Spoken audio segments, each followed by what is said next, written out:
Hello दोस्तों, आज हम पढ़ने जा रहे हैं सीडीपी चाइल्ड डेवलपमेंट। उसमें अधिगम का सिद्धांत के बारे में पढ़ने जा रहे हैं। प्रिंसिपल ऑफ लर्निंग, अधिगम का सिद्धांत, प्रिंसिपल ऑफ लर्निंग। देखिए, प्रिंसिपल ऑफ लर्निंग अधिगम जो होता है, सीखना बहुत प्रकार से होता है। एक है जिसमें हम लोग अभी पढ़ने जा रहे हैं व्यवहारवादी, मतलब जो व्यवहार से सीखता है।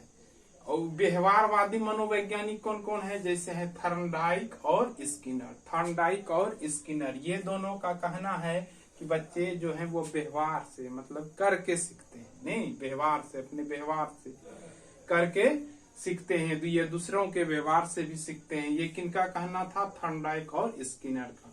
थॉर्नडाइक ने ट्रायल एंड एरर थ्योरी दिया, मतलब बार बार प्रयास कीजिए, गलती कीजिए और उससे आप सीखिए। इसी को कहते हैं ट्रायल एंड एरर थ्योरी। ये किसने दिया था?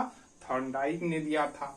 थॉर्नडाइक ने बोला क्या, हम उत्तेजना को यदि बढ़ा दें, उत्तेजना स्टिमुलियस को बढ़ा दें तो अनुक्रिया, मतलब क्रिया करने की क्या होगा, बार बार क्रिया करेगा और उससे वो कुछ न कुछ सीख जाएगा। तो उत्तेजना को यदि हम बढ़ा दें तो उससे अनुक्रिया, मतलब काम करने की जो क्रिया है, रिस्पॉन्स, वह बार बार करेगा और वह कुछ न कुछ क्या हो जाएगा, सीख जाएगा। तो थॉर्नडाइक ने जो अपना प्रयोग था वो किस पर किया था? बिल्ली पर। और उसके बिल्ली को एक पिंजरे में बंद कर दिया। बिल्ली को किस में बंद कर दिया? एक पिंजरे में बंद कर दिया और उसके बाहर एक मरी हुई मछली रख दी। तो बिल्ली मछली को देखकर क्रिया करता था, वह पिंजरे में उधर उधर अपना लात मारता था और गलती से उसका, बिल्ली का लात कहाँ पे? पिंजरे के लीवर पे पड़ गया और पिंजरे का गेट खुल गया और मछली को बिल्ली ने खा ली। तो वह बार बार उसी क्रिया को दोहराने लगा बिल्ली। तो बार बार करते करते बिल्ली जान गया क्या, कि हमें पिंजरे का लीवर को दबाना है और हमें अपना भोजन मिल जाएगा। तो बार बार प्रयोग किया, तब बिल्ली सीख गया क्या, उस काम को अच्छी तरह से करना। तो इसने अपना प्रयोग थॉर्नडाइक ने किस पे किया था? बिल्ली पे। और उत्तेजना के रूप में, स्टिमुलियस के रूप में इसने मरी हुई मछली को लिया था। किसको लिया था? मरी हुई मछली को लिया था। इन्होंने अपना दो नियम दिया। कितना नियम? दो नियम। एक मुख्य नियम और दूसरा है गौण नियम। मुख्य नियम को प्रारंभिक नियम या प्राथमिक नियम भी कहते हैं, जिसे इंग्लिश में प्राइमरी लॉ कहते हैं। इसमें तीन है, जैसे लॉ ऑफ एक्सरसाइज। एक्सरसाइज मतलब क्या होता है? अभ्यास। तो इसी को कहते हैं अभ्यास का नियम। इसमें क्या होता है कि बच्चे या कोई भी व्यक्ति क्या, अभ्यास से, मतलब बार बार क्रिया करके किसी चीज को सीखता है। बार बार क्रिया कर किसी चीज को सीखता है। किसमें? अभ्यास के नियम में। इसका नाम ही है अभ्यास, मतलब बार बार अभ्यास। अब बार बार क्या कीजिएगा? अनुक्रिया कीजिएगा, तब आप सीख जाइएगा। इसी को इंग्लिश में लॉ ऑफ एक्सरसाइज कहते हैं। दूसरा है लॉ ऑफ रेडीनेस। रेडीनेस मतलब आप रेडी हैं, कितना तत्पर है, नहीं? तो इसी को हिंदी में कहते हैं तत्परता का नियम। किसी काम को करने के लिए आप कितना तत्पर हैं, उससे आपके सीखने पर प्रभाव पड़ेगा। यदि आप किसी काम को करने के लिए जितना अधिक आप तत्पर रहेंगे, उतना जल्दी आप उस काम को सीखिएगा। ये कहता है तत्परता का नियम, law of readiness. Law of effect. Effect मतलब होता है प्रभाव, नहीं? हमारे सीखने पे क्या क्या प्रभाव डालता है, इसका मतलब है कि इसी को कहते हैं प्रभाव का नियम, लॉ ऑफ इफेक्ट। क्या क्या प्रभाव डालता है सीखने पे? तो सीखने पे दो चीज मुख्य प्रभाव डालता है। एक है कि दंड और दूसरा है पुरस्कार। जब बच्चे को आप दंड और पुरस्कार देते हैं तब भी वह सीखता है। और इसमें सीखना जितना संतोषजनक होगा उतना जल्दी आप सीखेंगे। अगर सीखना आपका असंतोषजनक रहा तो आप नहीं सीखेंगे।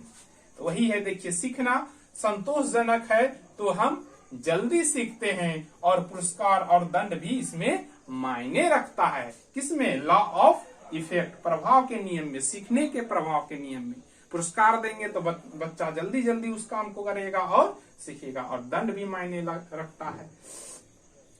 और दूसरा नियम है गौण नियम। गौण नियम को सेकेंडरी लॉ कहते हैं। इसमें पहला है गौण नियम में बहु प्रतिक्रिया का नियम। बहु प्रतिक्रिया, बहु मतलब होता है अधिक, और प्रतिक्रिया मतलब तो जानते ही हैं क्रिया करना, मतलब बहुत अधिक क्रिया कर कर हम किसी कार्य को सही विधि का पता चल जाता है। बहुत अधिक प्रतिक्रिया करेंगे मतलब बहुत अधिक काम करेंगे। जिस तरह बिल्ली करती थी, पिंजरे में बंद थी और बार बार वह क्रिया करती थी, घूमती थी और गलती से उसका पैर लीवर पे पड़ गया तो उसे भोजन मिल गया, वो खा ली। फिर दूसरे दिन वह बार बार अनुक्रिया की, गलती से उसके पिंजरे पे लीवर पर पड़ गया, उसे भोजन मिल गया। तो मतलब वो बार बार अभ्यास कर रहा था, बार बार अनुक्रिया कर रहा था, जिससे उसको एक दिन सही विधि का पता चल गया। अब बिल्ली जान गई कि सिर्फ हमें पिंजरे के लीवर को दबाना है और हमें भोजन मिल जाएगा। तो ये कैसे सीखी? तो बार बार क्रिया करके। इसीलिए इसी को कहते हैं बहु प्रतिक्रिया, मतलब बार बार प्रतिक्रिया करने से हमें सही विधि का पता चल जाता है। दूसरा है आंशिक क्रिया का नियम। आंशिक मतलब अंश, अंश से बना है आंशिक। अंश मतलब होता है टुकड़ा।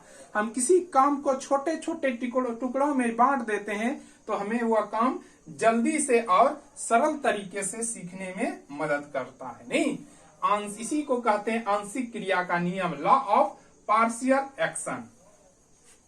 कार्य को हम यदि छोटे छोटे टुकड़ों में बांट देते हैं तो उसको हम जल्दी सीख लेते हैं। इसी को कहते हैं आंशिक क्रिया का नियम, मतलब अंश में बांट देते हैं किसी कार्य को तो सरल और जल्दी हम उस कार्य को सीख लेते हैं। तीसरा है आत्मीकरण का नियम, law of assimilation. Law of assimilation, आत्मीकरण मतलब क्या होता है? पहले के ज्ञान को वो किसी नए ज्ञान में सीखने में अभी मदद कर रहा है, मतलब पूर्व ज्ञान किसी नए ज्ञान को सीखने में मदद कर रहा है, उसी को कहते हैं एसिमिलेशन। मतलब पूर्व ज्ञान से नए कार्य को करने में हमें क्या मिलता है? मदद मिलता है, और उससे हम नए कार्य को आसानी से और जल्दी से सीख लेते हैं, जिससे हम जल्दी से सीख लेते हैं। इसी को कहते हैं आत्मीकरण का नियम, लॉ ऑफ एसिमिलेशन। चौथा है मनोवृत्ति या अभिवृत्ति। मनोवृत्ति या अभिवृत्ति का नियम, जिसे इंग्लिश में कहते हैं law of disposition attitude. Law of disposition attitude. Attitude मतलब आपका एटीट्यूड कैसा है, ये सीखने पर आप निर्भर करता है कि आपका एटीट्यूड कैसा है। पॉजिटिव एटीट्यूड है तो आप किसी कार्य को जल्दी सीख लीजिएगा। यदि आपका एटीट्यूड निगेटिव है तो आप उस कार्य को नहीं सीख सकिएगा। मतलब एटीट्यूड देखिए यहाँ पॉजिटिव लिख दिए हैं, मतलब पॉजिटिव एटीट्यूड जितना अधिक होगा उतना ही आप किसी कार्य को जल्दी से सीख लेते हैं। इसी को कहते हैं लॉ ऑफ डिस्पोजिशन एटीट्यूड, मनोवृत्ति या अभिवृत्ति का नियम। मतलब आपका एटीट्यूड पॉजिटिव जितना अधिक रहेगा आप किसी काम को उतना ही जल्दी सीख लेंगे। आशा करते हैं आप वीडियो को पॉज कर आप उतार लीजिएगा।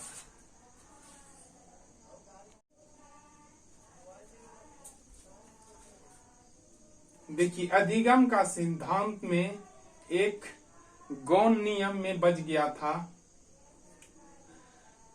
Law of association shifting. गौण नियम का ही 5वां भाग था लॉ ऑफ एसोसिएशन शिफ्टिंग। इसे कहते हैं सहचर क्रिया का नियम।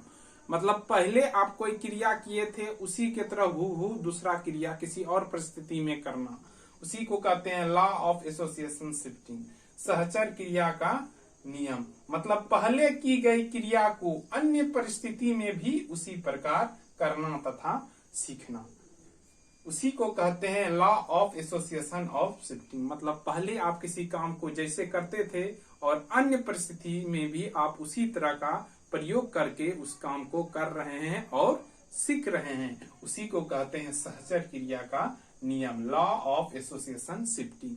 मतलब हूबहू उसी तरह करना। जय हिंद। अब मिलते हैं नेक्स्ट वीडियो में। Bye bye, take care.